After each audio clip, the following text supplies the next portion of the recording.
평범한 직장인이 꿈꾸는 소득으로부터의 자유. 난 꼭 소득 자유를 얻어 항상 철없고 게으른 어른 게르니로 살티야. 안녕, 반가워. 나 게르니야. 이번 영상에서는 집에서 해커처럼 패시브 인컴 만들기 2편 영상이야. 영상 시작하기 전에 구독과 좋아요, 알람 설정 잊지 말고 댓글은 반말로 여긴 소득자유 반말 채널이니까. 1편에서는 라즈베리 파이 4B 모델 8기가 램을 가지고 운영체제를 설치하는 것까지 보여줬어. 자, 2편에서는 연속해서 운영체제 설치가 끝났으니까 실제로 사슬 블록체인을 이용한 사슬 블록체인의 노드를 돌리면서 채굴 활동을 해서 코인을 얻는 것까지 보여줄게. 자, 그런데 먼저 얘기해야 될 게 있지. 1편 영상을 올리고 나서 사슬 EX라는 네이버 카페가 생성이 됐어. 사슬 코인을 거래하는 카페이고, 뭐 사슬을 1원에 구매합니다, 사슬을 2원에 100만 개 판매합니다 등등 글이 올라오고 있어. 그래서 여기서 실제로 거래된 가격을 보면, 일단은 내가 알고 있기로는 성사된 거래는 1사슬에 1원 가격으로 거래가 되는 걸로 알고 있고, 내가 첫 번째 영상을 올렸을 때 집에서 해커처럼 패시브 인컴 만들기 1편에서 월 30만원 이상 번다 라고 얘기를 했는데, 요거는 내가 처음에 사슬 블록체인을 개발한 사슬 블록체인 팀에서 권장하는 노드를 돌리는 사양이 AWS라고 아마존 웹 서비스야. 이게 가상으로 컴퓨터를 생성을 해서 집이 아닌 가상으로 클라우드 시스템 가상에서 내 공간을 할당받아서 시스템을 돌리면서 노드를 돌리는 그건데, 아무튼 뭐 돈을 내고 사용량만큼 돈을 내고 가상 PC를 부여받고 이제 노드를 돌리는 방법인데, 사슬팀에서는 요걸 추천했는데 요거를 내가 돌려봤었어 처음에. 그런데 월 기준 월 평균 한 30만원 이상의 비용이 발생하더라고. 그래서 내가 제목을 붙일 때 월 30만원 이상 번다고 얘기를 했는데, 그때까지만 해도 나는 거래가 없었으니까, 그리고 뭐 내가 뭐 시도했던 뭐 파전을 사 먹는다든지 등등, 요거는 뭐 이벤트였는데, 실제로 이렇게 사슬 코인을 거래하는 카페가 생겼고 실제로 거래가 이루어진다는 것을 얘기해주고 싶어. 그래서 이 카페의 공지사항, 사슬 코인 거래 관련 주의사항을 먼저 한번 읽어볼게. 안녕하세요. 사슬코인 현재 퍼블릭 블록체인인 사슬 블록체인의 노드를 운영하여 채굴할 수 있는 코인입니다.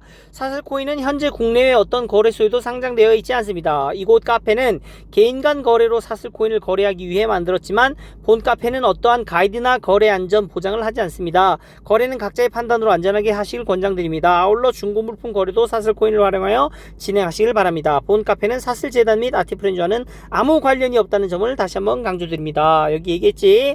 사슬재단이나 아티프렌즈와는 아무 관련 없이 사슬코인을 가지고 있는 홀더들끼리 개인 간 거래할 수 있는 카페라는 것을 다시 한번 얘기해주고 싶고, 자, 본론으로 돌아와서 소득자유 반말 채널 네이버 카페에 들어와서 1편은 저기 아래 있지. 해커처럼 패시브 인컴 만들기 1편 안 본 형들은 다시 한번 보면 될 것 같고, 다시 한번 리뷰하고 다시 한번 보고 싶은 형들은 글 읽어보면 되고, 여기 집에서 해커처럼 패시브 인컴 만들기 2편 썼지. 그래서 이걸 눌러서 들어가서 내용을 같이 알려줄게. 자, 1편 요약하자면, 라베의 SD카드 리더기 USB에 장착 후 내 PC에 삽입해서 SD카드에 우분투 서버를 설치하고 SSH 및 무선 네트워크를 설정한다. 여기까지 1편에서 설명을 했지. 그래서 1편을 보고 싶은 형들은 여기 링크를 걸어놨고, 아까 카페에 리스트에 있으니까 그거 눌러서 들어가면 되고, 영상은 유튜브 영상도 1편 영상이 있으니까 참고해줬으면 좋겠고. 자, 이번 2편에서는 나머지 아래 내용들을 설명할 예정이야. 첫 번째, 우분투 서버 설치된 SD카드로 라벨을 부팅을 하고 SSH로 내 PC에서 라벨에 접속을 한 다음에 도커 설치 및 사슬로드 설치하고 운영을 하는 것까지, 그 다음에 포트 포워딩 설정까지 할 거야. 자, 우분투 서버 설치된 SD카드로 라벨을 부팅하는 내용인데, 자, 여기 라벨에 전원을 연결하고 전원 버튼을 누르면 여기 빨간불, SD카드 라벨 삽입 후 전원 온 하면 빨간불이 들어오고, 동작한다는 표시는 녹색불이 깜빡깜빡 거리지. 자, 그래서 공유기 설정 페이지에서 인터넷 접속 경과 시간 확인하여 랍의 맥 어드레스와 일치하는 내부 IP 주소를 확인한다. 맥 어드레스가 뭐냐? 맥 어드레스는 미디어 액세스 컨트롤러의 약자이면서 랜카드와 모뎀, 스마트폰 등 네트워크에 사용되는 모든 장비에 존재하는 고유 번호로 12자리의 16진수로 표시된다. 스마트폰의 위치 정보를 전송할 때는 위도 경도와 함께 맥 어드레스를 함께 보낸다. IP와 달리 부품을 교체하지 않나 바뀌지 않는다. 우리가 알고 있듯이 IP는 계속 바뀌어. 물론 고정 IP는 안 바뀌겠지만 유동 IP, 보통 우리 가정집에서 쓰는 것은 유동 IP들이기 때문에 보통 바뀌긴 하는데, 맥 어드레스는 뭐냐면 통신기기, 통신에 연결되어 있는 모든 기기는 고유의 맥 어드레스라고 있어. 그래서 그거는 뭐 하드웨어 자체적으로 이 핸드폰이라는 이거를 자체적으로 뭐 폐기하거나 버리거나 바꾸지 않는 이상 그 맥 어드레스는 따라간다. 자, 그래서 내 경우에는 화면에 DC:A62로 시작하는 여기 보면 여기 스마트폰이라서 잘 안 볼 수 있는데 확대해서 보면 보여. 아무튼 그래서 요 DC:A6로 시작하는 맥 어드레스의 장비가 인터넷 연결 경과 시간이 1분 정도 돼 있어. 즉 1분 전에 내가 라벨을 켰으니까 다른 기계들은 막 10시간 뭐 24시간 이상 됐겠지. 뭐 예를 들면 TV, 스마트폰, 뭐 다른 컴퓨터 등등은 1분이 아니라 인터넷 접속 경과 시간이 굉장히 오래돼 있겠지. 하지만 라벨은 조금 전에 켰기 때문에 1분 정도 돼 있다. 그래서 요 맥 어드레스가 라벨 거라는 것을 인지하고 위에 비교해 보면 172 30.1.332 라벨 컴퓨터가 부여받은 우리 집의 내부 IP 주소로 확인이 돼. 그래서 요 내부 IP 주소를 확인을 한 다음에, 자, 참고로 공유기마다 설정 화면에 진입하는 방법이 다르므로 각 인터넷 업체별로 공유기 설정 페이지 진입 방법에 대해서 인터넷에 검색을 해봐. 나 같은 경우에는 KT를 쓰기 때문에 KT는 인터넷 주소창에 172.30.1.254 254번을 인터넷 검색창 주소 표시줄에 넣으면 공유기 설정 화면으로 들어가. 이게 보통 게이트웨이라고, 공유기가 게이트웨이 역할을 하는 거야. 그래서 공유기에 접속해서 설정을 하는데, KT 같은 경우는 그 주소로 접속하면 되고, LG나 뭐 U+ 혹은 KT를 쓰더라도 사제 공유기, 뭐 IP타임이나 이런 걸 쓰는 형들은 설정 방법이 각각 다르니까 각자 알아봤으면 좋겠어. 이게 이 공유기 설정 방법이나 포트 포딩 설정 방법을 나도 이걸 올리려고 했는데, 이거는 각자 옵션이 너무 많아. 다른 장비를 사용하거나 이런 것들이 너무 많아서 그건 다 못 실었어. 하지만 혹시 그것과 관련된 공유기 설정이라던가 포트 포딩과 설정과 관련된 거에 대해서 궁금한 게 있다면 단톡방 들어오면 설명을 해줄게. 자, 다음은 SSH로 내 PC에서 랍에 접속한다. SSH가 뭐냐면 Secure Shell의 약자로서 원격으로 접속하여 명령 프롬프트 입력을 할 수 있는 기능이야. 자, 우리 예전에 뭐 도스 명령창 알지? 까만색 화면에 흰색 글자만 나와갖고 막 해커들이 막 이미지는 안 나오고 글만 막 다다다다 와다다닥 쳐가지고 막 해킹하는 그런 모습들. 그게 도스 명령 프롬프트 혹은 Secure Shell이라는 명령 프롬프트 창에서 할 수 있는 거야. 자, 그래서 명령 프롬프트는 옛날 도스 생각하면 되는데, 윈도우의 경우에는 시작 실행의 CMD 혹은 명령 프롬프트라고 치면 검은색 창이 열려.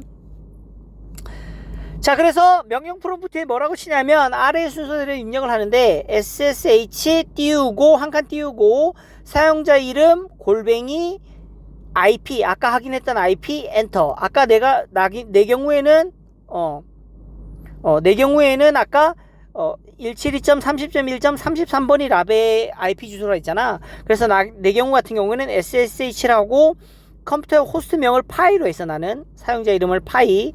이거는 1편에도 나와있어. 1편에 내가 SSH 환경 설정을 할 때 파이로 설정했다고 거기 화면에 나와있는데, 그걸 다시 한번 보면 돼. 뭐 이게 어떤 건지 모르는 형들은.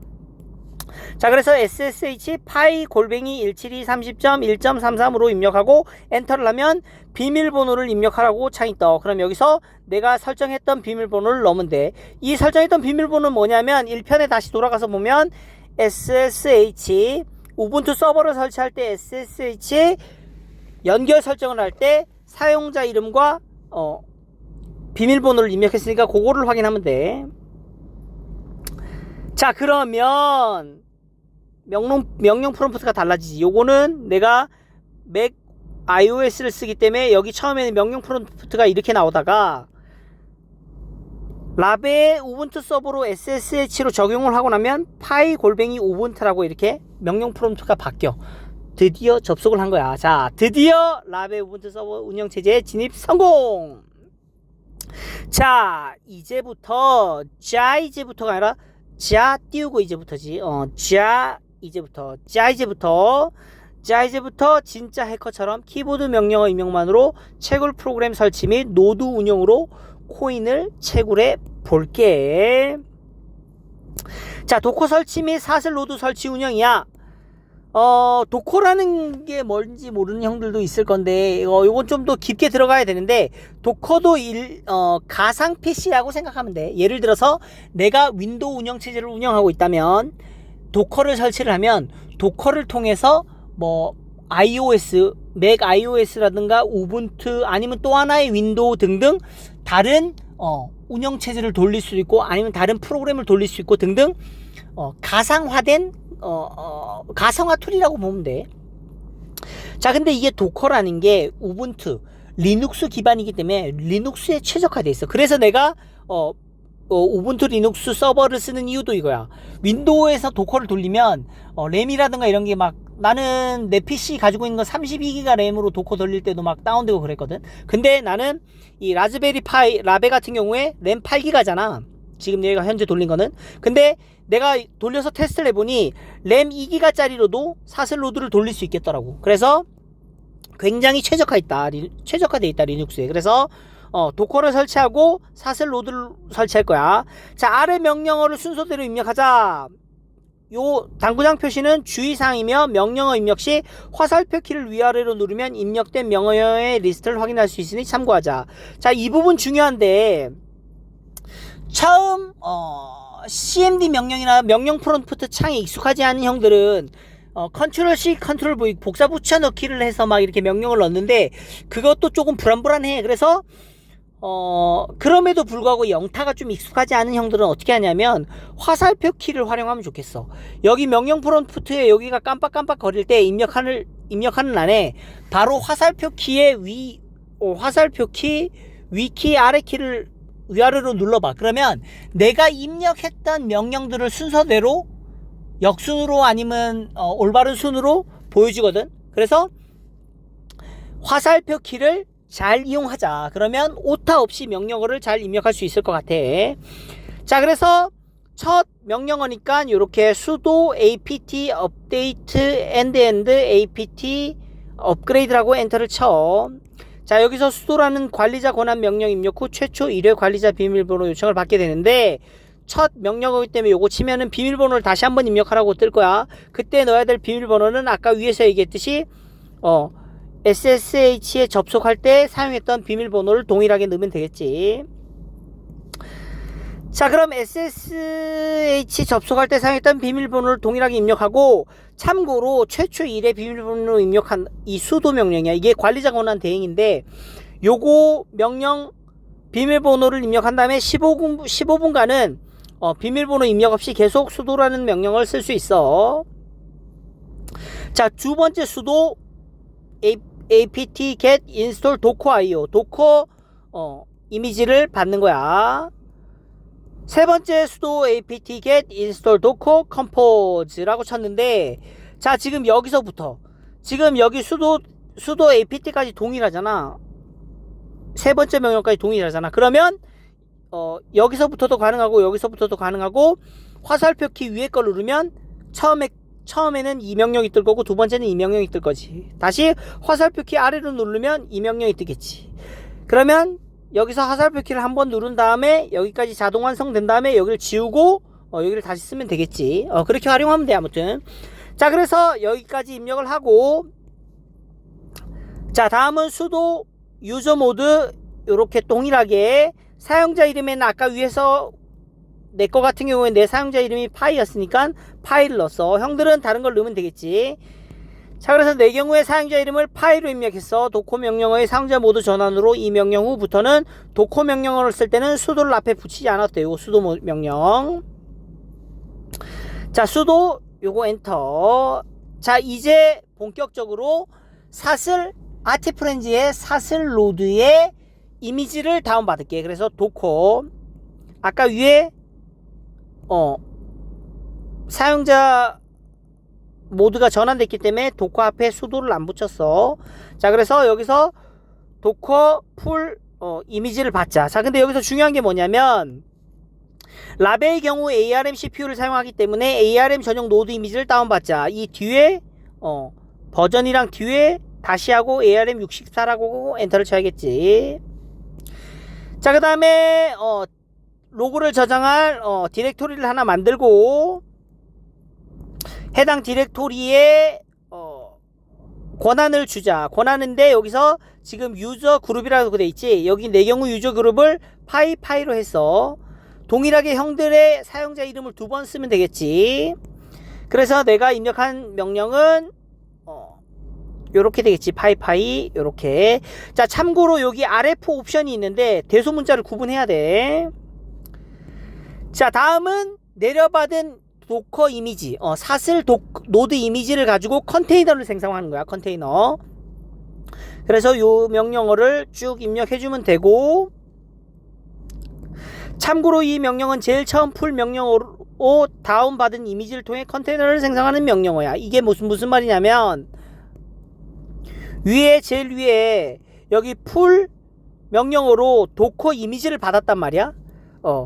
도커 이미지를 한번 이렇게 도커 이미지를 받았으면 나중에 컨테이너는 이거를 가지고 여러 개, 컨테이너 1번, 2번, 3번, 4번, 컨테이너 1번, 2번, 3번, 4번, 1번, 2번, 3번, 4번 등 컨테이너를 여러 개를 만들 수 있어. 이 컨테이너가 뭐냐면 실제로 우리가 돌리는 사슬 노드의 컨테이너라고 생각하면 돼. 즉 만약에 사슬 노드 컨테이너를 4번까지 만들었다. 그러면 사슬 노드를 4개를 돌리는 거야. 참고로 한 개의 컴퓨터에 여러 개의 노드를 돌리고 싶은 형들은 뒤로 가기를 해서 여기 소득자유 카페에 한 컴퓨터 한 개 공인 IP에 여러 개 사슬 노드 돌리기 방법을 참고해 주길 바래. 자, 그래서 이어서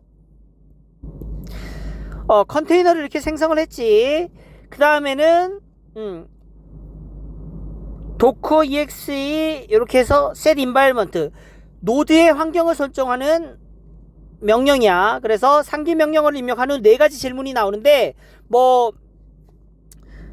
랜덤 노드 어카운트를 생성하겠냐, 피 어카운트를 생성하겠냐 등등 그런 질문이 있는데 첫 번째 질문 yes, 두 번째 yes, 세 번째 질문 yes 하고 네 번째는 yes를 해도 되는데 yes를 누르지 않고 마지막 질문에 n을 하면 no를 누르면 내가 연결하고자 하는 지갑 주소를 넣으면 해당 지갑 주소로 채굴된 사슬 코인의 리소스 자원이 들어와. 그래서 해당 리소스를 정지하여 쓸 코인으로 바꾸는 거야. 그래서 마지막 질문에 n을 누르고 가디 앱에서 지갑을 만든 다음에 그 지갑의 주소를 복사해서 여기다 네 번째에 n을 하고 지갑 주소를 넣으면 해당 지갑으로 리소스가 들어와.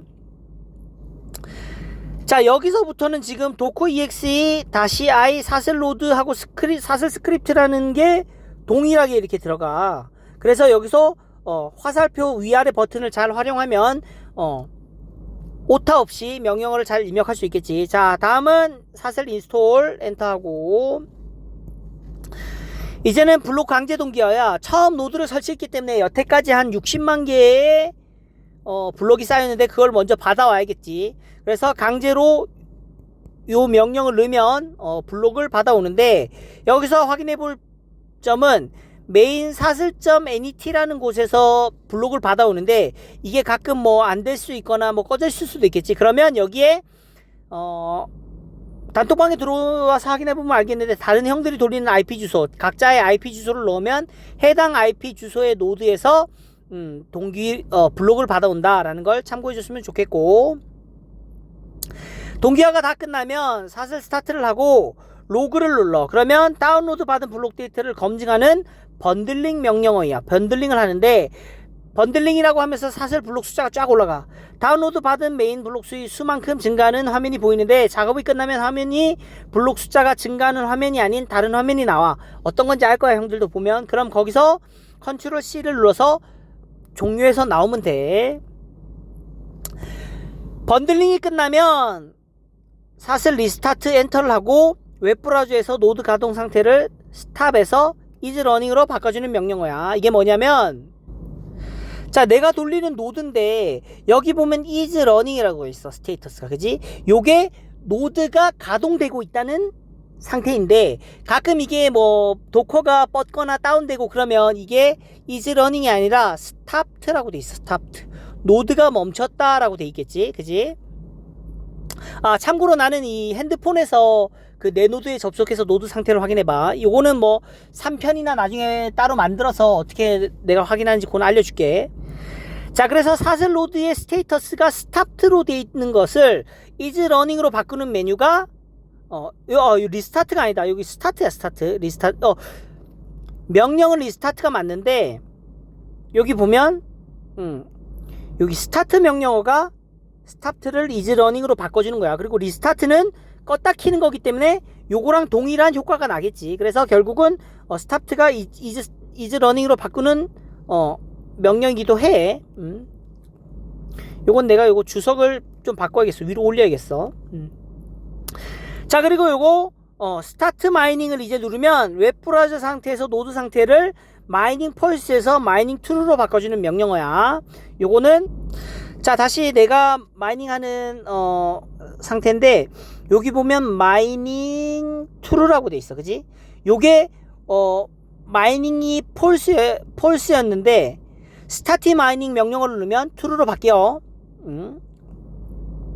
자, 그래서 실제로 내가 핸드폰에서 확인하는 건 뭐냐면 스테이터스가 is running이냐 마이닝 상태가 true이냐 이거 두 개, 그리고 여기 블록 하이트가 사슬 블록체인 익스플로러에 나와 있는 숫자랑 동일한지 요거 세 가지만 확인하면 내 노드가 제대로 돌아가는지 확인하는 방법이야. 요건 나중에 별도로 정리해서 다시 알려줄게. 자, 그래서 스타트 마이닝은 마이닝 상태를 펄스에서 true로 바꿔주는 명령어야.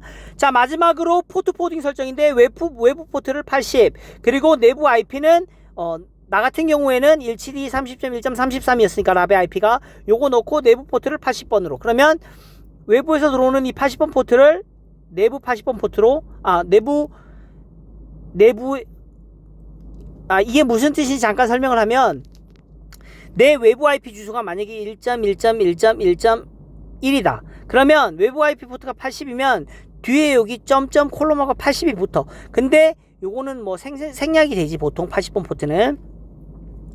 요거는 또 상세한 거는 또 더 알고 싶은 형들은 단톡에 들어오면 알려줄게. 근데 요거를 외부에서 누가 이렇게 주소창에 이렇게 치고 엔터를 치면 어떻게 되냐면 내부에서는 내 공유기에서 172 30.1.33 땅땡 80 요렇게 전달을 해줘. 그래서 외부에서 누가 이 주소창에 이걸 치면 내 노드로 이렇게 데이터를 전달해주는, 접속을 전달해주는 이런 게 포트 포워딩이야.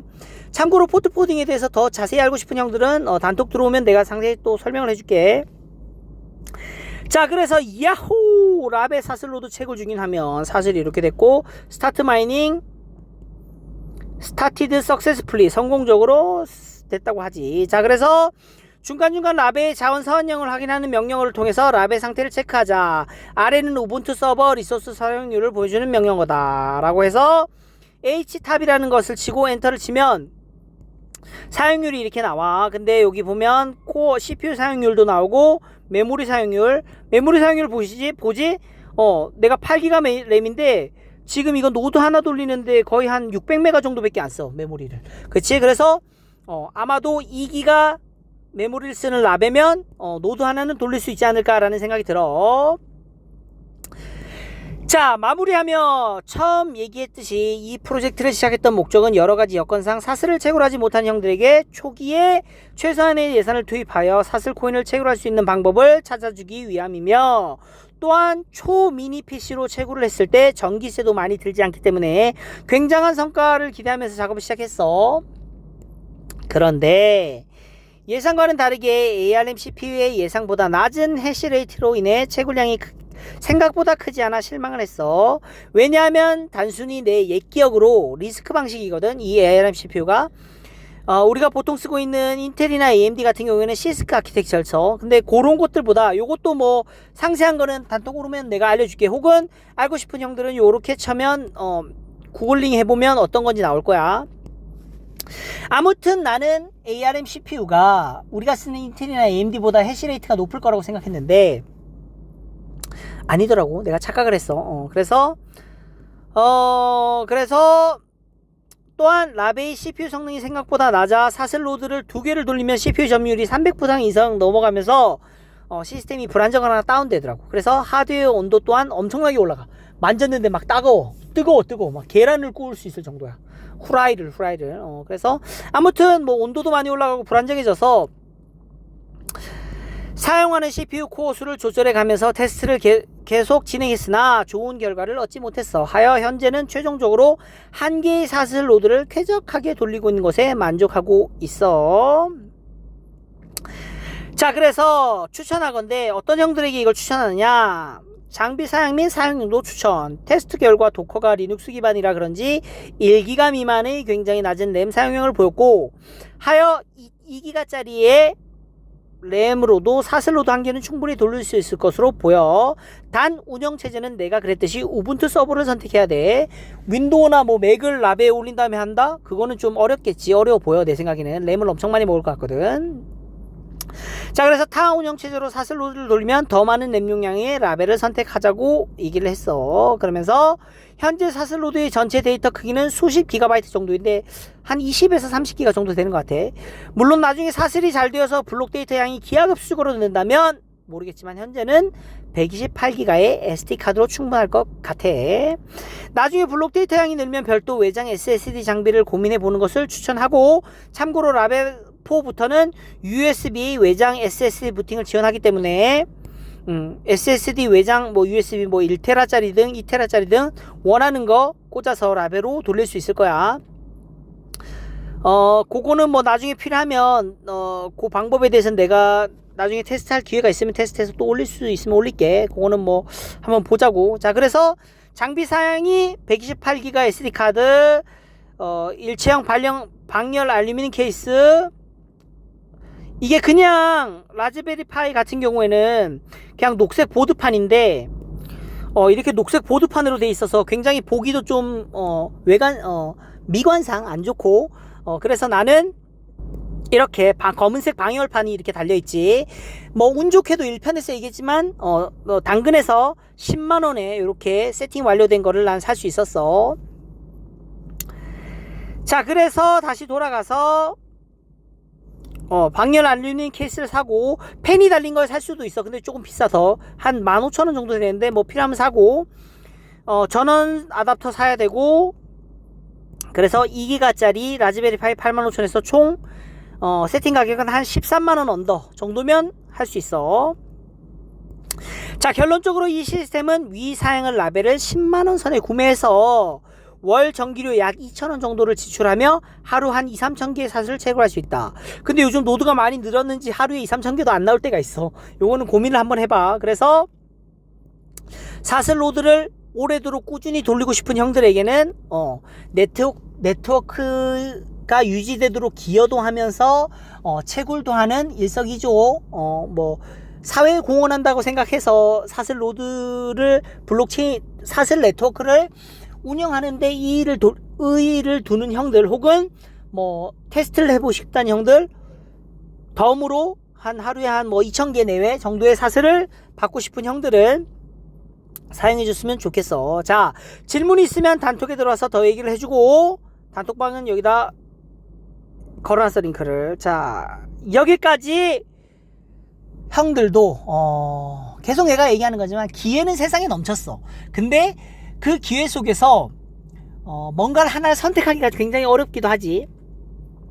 그러면서 이 지금 내가 1편에서도 얘기했듯이 노드를 돌려서 패시브 인컴을 만드는 것 자체가 진입 장벽이 그렇게 낮은 건 아니야. 어느 정도 컴퓨터 지식이 있어야 되고, 내가 이렇게 쉽게 설명을 했지만, 명령을 다 적어줬지만, 중간중간, 변수가 생긴단 말이야. 그러면, 영어 스킬도 좀 필요해. 영어를 읽을 줄 아는 사람들은, 에러를 바로 복사해서 구글을 하면은 답변이 막 나오고, 답변도 영어로 나오기 때문에, 막 그런데, 아무튼, 진입 장벽이 좀 낮지만은 않기 때문에, 첫 편에서도 얘기했듯이, 이 노드를 돌리는 과정까지 성공을 해서, 채굴을 한다. 그러면 형은 전 세계의 1% 안에 들 수도 있지 않을까. 나는 항상 얘기하지만 100%는 없어. 1%에 들 수 있을 확률이 조금 더 높아지지 않았을까라고 생각을 하고 있어. 자, 그런 기회를 형이 한번 캐치를 해서 잡고 새로운 세계로 진입하는 그런 기회가 됐으면 좋겠어. 자, 오늘 여기까지. 영상 좋았다면 구독과 좋아요, 알람 설정 잊지 말고 댓글은 반말로 외국인 소득자유 반말 채널이니까 수고.